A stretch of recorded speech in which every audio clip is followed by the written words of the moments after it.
Can good systems stave off the infinite workday? Help us get started on the systems approach. They can. I've seen it done. I've helped companies implement this. And so, though it may seem like mission impossible, trust me when I say that there are proof points and case studies to lean on. But first, I want to start with the end of that question, the infinite workday. So, if you're not familiar with this, please Google it. There were several studies that were done over the past 2 years on this new phenomenon called the infinite workday. And there are, of course, multiple sides to this, but essentially it says that the modern knowledge worker is never really off the clock. They're always working, even if they aren't actively engaging with Slack or Teams or email. There's always something to be done. And in a 24-hour world, someone is always communicating with them or queuing something up for them so that when they return, there'll be something there.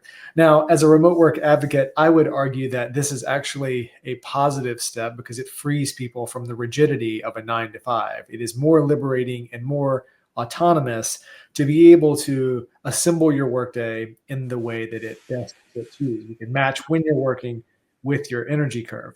But the problem comes in when there's still no respect for human breaks in between. The infinite workday is something that is proliferating now that more people are working in a distributed fashion.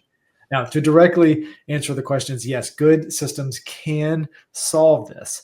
And to tee this up, I want to mention a quote from James Clear. He is the author of Atomic Habits. It's a phenomenal book, by the way. You can add it to your book club regime.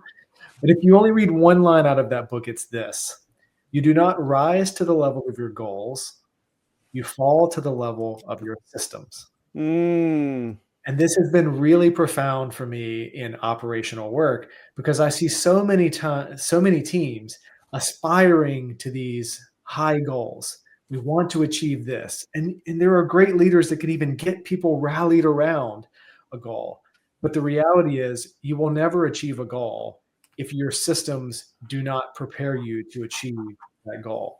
So what I do in my work is I go deep in organizational infrastructure, organizational design, organizational health, and I take a look at the digital systems that people are using, as well as the cultural agreements, many of which are tacit, and the alignment around how do we actually work together. And if you solve those two things, you can put a system in place that can actually give you some breathing room and some margin and stave off the infinite workday.